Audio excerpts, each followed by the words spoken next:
ಎಲ್ಲರಿಗೂ ನಮಸ್ಕಾರ. ನನ್ನ ಹೆಸರು ಛಾಯಾ ಅಂತ. ಒಂದು ಕಾಲೇಜಲ್ಲಿ ಕೆಮಿಸ್ಟ್ರಿ ಪ್ರೊಫೆಸರಾಗಿ ವರ್ಕ್ ಮಾಡ್ತಾ ಇದ್ದೀನಿ. ನನ್ನ ಇಂಟೆನ್ಷನ್ ಈ ಚಾನಲ್ನ ಸ್ಟಾರ್ಟ್ ಮಾಡೋದಕ್ಕೆ ಅಂದರೆ ಸಾಧ್ಯ ಆದಷ್ಟು ಕೆಮಿಸ್ಟ್ರಿ ರಿಲೇಟೆಡ್ ಟಾಪಿಕ್ನ ಸಿಂಪಲ್ಲಾಗಿ ಕನ್ನಡದಲ್ಲಿ ಹೇಳುವಂಥ ಪ್ರಯತ್ನ ಮಾಡ್ತಿದ್ದೀನಿ. ಕೆಮಿಸ್ಟ್ರಿ ಇಷ್ಟ ಇದ್ದರೂ ಕೆಮಿಸ್ಟ್ರಿ ಕಡೆಗೆ ಸೆಳೆಯುವಂಥ ಪ್ರಯತ್ನನ ನಾನು ಚಾನಲಲ್ಲಿ ಮಾಡ್ತಾ ಇದ್ದೀನಿ. ಸದ್ಯಕ್ಕೆ ನೀವೇನಾದರೂ ರಾಣಿ ಚೆನ್ನಮ್ಮ ಯೂನಿವರ್ಸಿಟಿನಲ್ಲಿದ್ದೀರಾ, RCUನಲ್ಲಿದ್ದೀರಾ, ಥರ್ಡ್ ಸೆಮಿಸ್ಟ್ರಲ್ಲಿ ಕೆಮಿಸ್ಟ್ರಿನ ಎಲೆಕ್ಟಿವ್ ಆಗಿ ತೊಗೊಂಡಿದ್ದೀರಾ ಅಂತಂದರೆ ಅದರದ್ದು ವೀಡಿಯೋಸ್ ನಾನೀಗ ಅಪ್ಲೋಡ್ ಮಾಡ್ತಾ ಇದ್ದೀನಿ. ಆ್ಯಕ್ಚುಲಿ ಏನಾಗಿದೆ ಅಂದರೆ 2 ಯೂನಿಟ್ ಇದೆ. ಒಂದು ಯೂನಿಟ್ 15 ಅವರ್ದಿದೆ. ಮೊದಲನೇ ಯೂನಿಟಲ್ಲಿ ಡೈರಿ ಪ್ರಾಡಕ್ಟ್ಸ್ ಇದೆ. ಅದರದಲ್ಲಿ 4ನೇ ವಿಡಿಯೋ ನಾನು ಇವತ್ತು ಅಪ್ಲೋಡ್ ಮಾಡ್ತಾ ಇರೋವಂಥದ್ದು. ಇವತ್ತಿನ ವಿಡಿಯೋದಲ್ಲಿ ಲ್ಯಾಕ್ಟೋಸ್ ಇಂಟಾಲರೆನ್ಸ್ ಅಂತ. ಕೆಲವರಿಗೆ ಹಾಲು ಕುಡಿದ್ರೆ, ಮೊಸರು ಕುಡಿದ್ರೆ, ಹಾಲು ಪ್ರಾಡಕ್ಟ್ ಮಿಲ್ಕ್ ಪ್ರಾಡಕ್ಟ್ನ ಕುಡಿದ್ರೆ ಅವ್ರಿಗೇನಾಗುತ್ತೆ, ಇರಿಟೇಷನ್ ಆಗುತ್ತೆ ಅಥವಾ ಅಲರ್ಜಿ ಆಗುತ್ತೆ, ಇಂಟಾಲರೆನ್ಸ್ ಆಗ್ತಾರೆ. ಸೊ ಅದನ್ನು ಟಾಲರೇಟ್ ಮಾಡ್ಕೊಳಕ್ಕೆ ಆಗಲ್ಲ ಅವ್ರಿಗೆ. ಈ ಲ್ಯಾಕ್ಟೋಸ್ ಇಂಟಾಲರೆನ್ಸ್ ಅಂದ್ರೇನು, ಯಾಕಾಗತ್ತೆ, ಅದ್ರ ಬಗ್ಗೆ ಎಲ್ಲ ನಾನು ಇವತ್ತು ಇನ್ಫಾರ್ಮೇಷನ್ ಹೇಳ್ತಾ ಇದ್ದೀನಿ. ನಿಮಗೆ ಗೊತ್ತಿದೆ, ಹಾಲಂದರೆ ನಾವು ಅಮೃತ ಅಂತ ಹೇಳ್ತೀವಿ. ಆಗ ಹುಟ್ಟಿದ ಮಗುವಿನಿಂದ ಹಿಡಿದು ಸಾಯ್ತಾ ಇದ್ದವನು ಮನುಷ್ಯನ ತನಕನೂ ಎಲ್ಲರಿಗೂ ನಾವು ಹಾಲನ್ನ ಕೊಡ್ತೀವಿ. ಈಸಿಯಾಗಿ ಡೈಜೆಸ್ಟ್ ಆಗುತ್ತೆ. ನಮಗೆ ಜ್ವರ ಬಂದಿರ್ಬೋದು, ಕೆಮ್ಮು ಬಂದಿರ್ಬೋದು, ನೆಗಡಿ ಬಂದಿರ್ಬೋದು, ಉಪವಾಸ ಮಾಡ್ತಿರ್ಬೋದು, ಎಲ್ಲ ಟೈಮಲ್ಲೂ ನಾವೇನು ಮಾಡ್ತೀವಿ, ಮಿಲ್ಕ್ನ ತೊಗೊಳ್ತೀವಿ.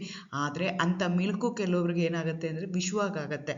ಸೊ ಅದನ್ನು ಟಾಲರೆಂಟ್ ಮಾಡ್ಕೊಳಕ್ಕಾಗಲ್ಲ. ಯಾಕೆ ಅಂದರೆ ಮಿಲ್ಕಲ್ಲಿ ಲ್ಯಾಕ್ಟೋಸ್ ಅಂತ ಇರುತ್ತೆ. ಆ ಲ್ಯಾಕ್ಟೋಸ್ ಏನಾಗುತ್ತೆ, ಇಂಟಾಲರೆಂಟ್ ಆಗುತ್ತೆ.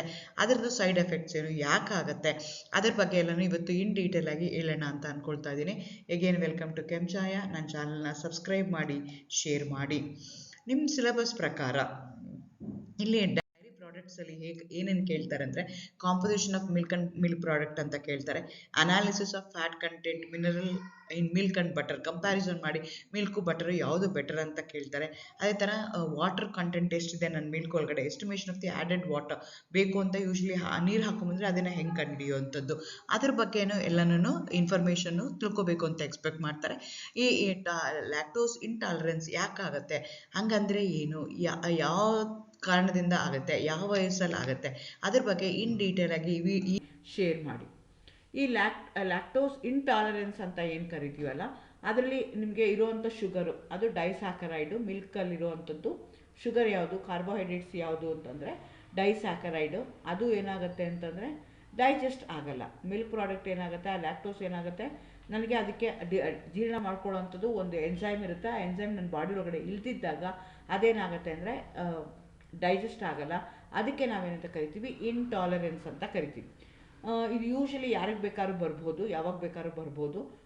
60,000 ಮಕ್ಕಳಿಗೆ ಕಂಪೇರ್ ಮಾಡಿದ್ರೆ ಒಬ್ಬರಿಗೆ ಇದು ಬರ್ತಾ ಹೋಗುತ್ತೆ. ಆ್ಯಕ್ಚುಲಿ ಬಾರ್ನ್ ವಿತ್ ಲ್ಯಾಕ್ಟೋಸ್ ಇಂಟಾಲರೆನ್ಸು ತುಂಬ ಕಡಿಮೆ, ವೆರಿ ರೇರ್ಲಿ ಅದು ಆಗ್ತಾ ಹೋಗುತ್ತೆ. ಅದೇ ನಮಗೆ ಸಣ್ಣವರೇ ಇದ್ದಾಗ ಗೊತ್ತಾಗಲ್ಲ, ಆದರೆ ವಯಸ್ಸಾಗ್ತಾ ನಮಗೇನಾಗ್ತಾ ಹೋಗುತ್ತೆ, ಅದ್ರ ಬಗ್ಗೆ ಇನ್ಫಾರ್ಮೇಷನ್ನು ಗೊತ್ತಾಗ್ತಾ ಹೋಗುತ್ತೆ. ಓಕೆ, ಈ ಲ್ಯಾಕ್ಟೋಸ್ ಇಂಟಾಲರೆನ್ಸ್ ಇದ್ದಾಗ ನಮ್ಮ ಬಾಡಿ ಒಳಗಡೆ ಆ ಶುಗರ್ ಏನಿದೆಯಲ್ಲ, ಲ್ಯಾಕ್ಟೋಸ್ ಏನಿದೆಯಲ್ಲ, ಅದು ಜೀರ್ಣ ಆಗದೇ ಇದ್ದಾಗ ಏನಾಗುತ್ತೆ ಅಂದರೆ ಎಷ್ಟೊಂದು ಅಡ್ವರ್ಸ್ ಎಫೆಕ್ಟ್ಗಳನ್ನ ಕೊಡ್ಬೋದು.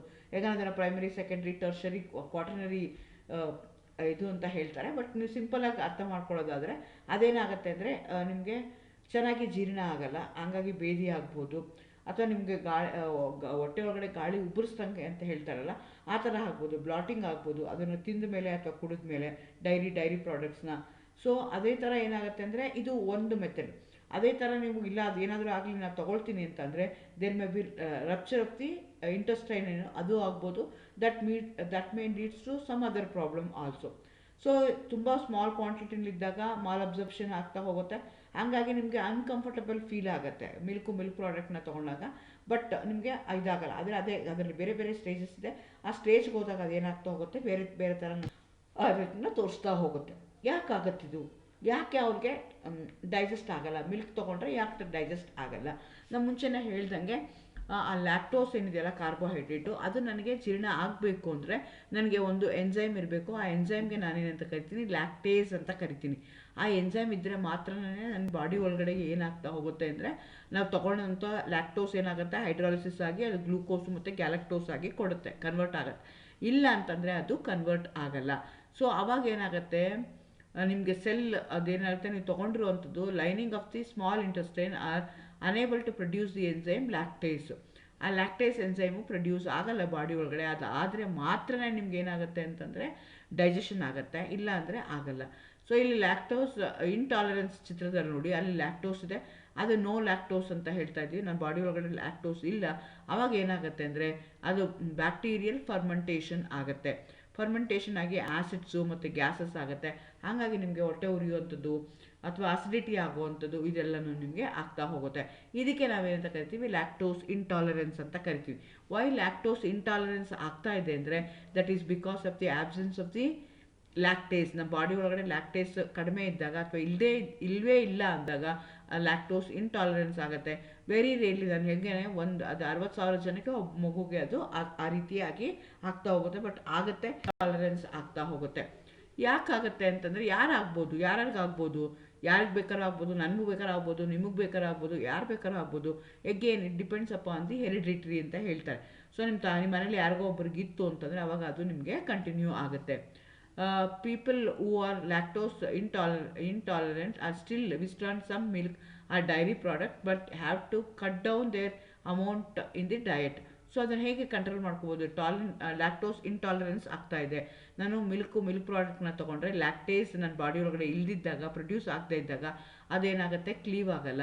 ಸೊ ಹಾಗಾಗಿ ಏನಾಗುತ್ತೆ, ನನಗೆ it leads to many health issues ಆಗ್ತಾ ಹೋಗುತ್ತೆ, ಅನ್ಕಂಫರ್ಟಬಲ್ ಆಗುತ್ತೆ.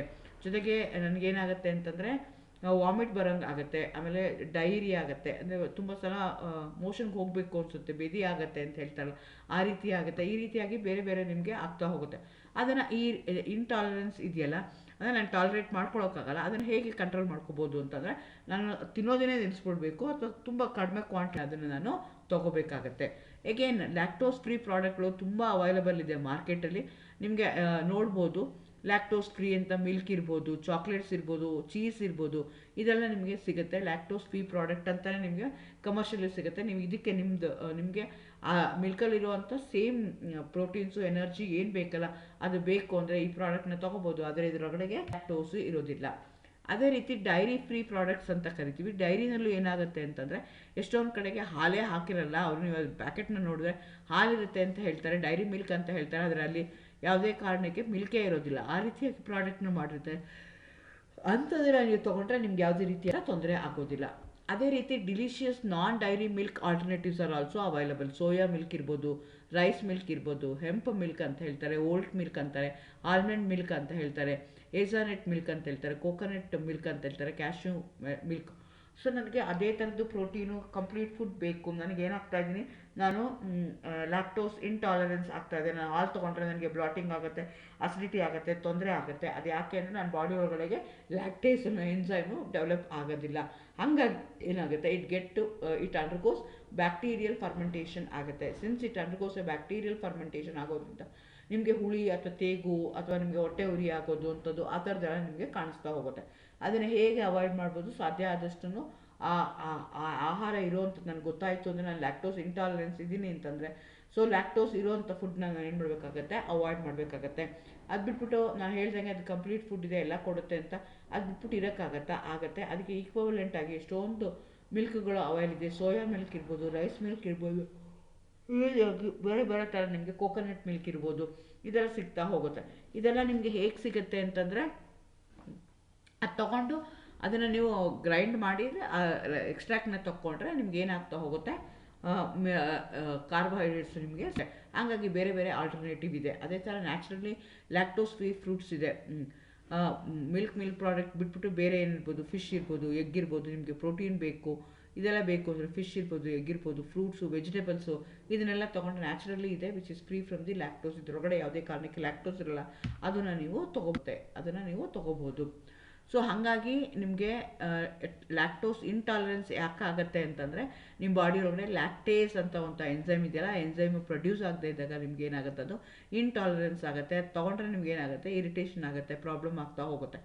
So lactose intolerance means that I love dairy, just does not love me back. Actually ಇದೇನು ಹೇಳುತ್ತೆ ಅಂತಂದರೆ, ಲ್ಯಾಕ್ಟೋಸ್ ಇಂಟಾಲರೆನ್ಸ್ ಅಂತ ಅಂದರೆ ನೀವು ಅದನ್ನು